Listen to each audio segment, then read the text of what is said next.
Hello everybody, welcome to Voices of Friedreich's Ataxia.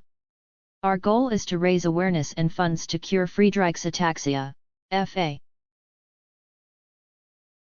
Today we will talk about Facing an Unknown Future as My FA Symptoms Progress by Kendall Harvey. Since the beginning of my journey with Friedreich's Ataxia, FA, worries about the future have plagued me.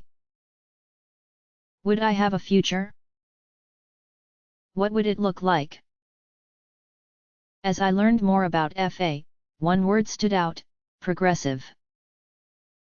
Everything boiled down to progressing symptoms.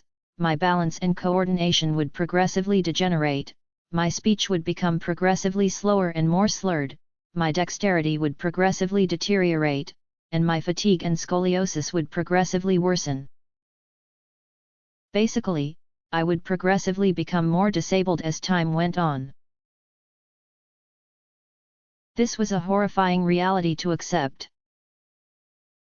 I know the future is unknown for everyone, FAOR not, but I now had all these new concerns. When would I need a walker? When would I become a full-time wheelchair user? I desperately wanted a doctor to tell me when I would hit these dreadful milestones.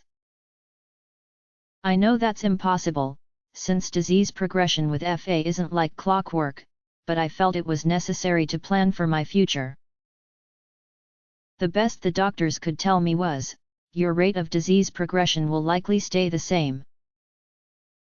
If your symptoms are 10% worse in a year, they will likely be 10% worse the following year. It's like the parable about the frog. If you place a frog in warm water and slowly, degree by degree, turn the heat up, they won't notice until it's boiling. I feel like I'm the frog and FA is the heat. I am progressively becoming more and more disabled, and eventually, I'll be in a boiling pot, fully disabled.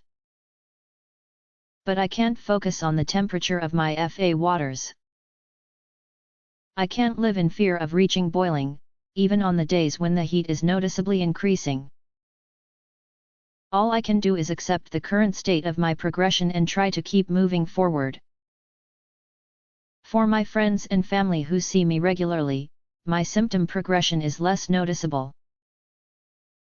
Just as kids don't grow inches overnight and you don't develop new wrinkles in a day, you don't necessarily notice the changes that happen slowly, because the daily progression is often imperceptible. But we all know what's coming. My son, Brooks, 7, and my daughter, Collins, 5, have seen me go from walking independently to needing occasional help, then to using a walker full-time. They have seen the heat slowly increase, but they don't know why or what the end game is. The other day, Collins and I were chatting. She told me that one of her friends was having a new kitchen built in their house while they were still living in it. I explained that this was called a renovation and that we would do one someday. She got excited and asked me to explain what we were going to do, so I told her that one day, my legs will get worse and I won't be able to walk anymore, and when that happens, I'll be in a wheelchair. At that time, we'll have to renovate the bathroom and the kitchen to safely accommodate my needs. This morning, Collins watched me bop around the house packing lunches and backpacks, making breakfast and cleaning as I went. She suddenly came over to me, hugged my legs, and said, "I don't want your legs to stop working and for you to need a wheelchair and a new bathroom."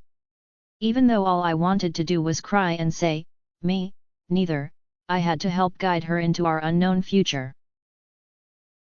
I gave her a huge bear hug and explained that it would be a while before that happened. And when it does, we'll adapt, just like we did when I started using my walker. While I know the basics of what FA has in store for me, my future is as unknown as anyone else's. I plan on facing my disease progression with adaptability, grace, and patience while I trust in God, the one who holds my future. Kendall Harvey is also an FA patient and this information was taken from Team Kendall with their permission. The link is provided in description.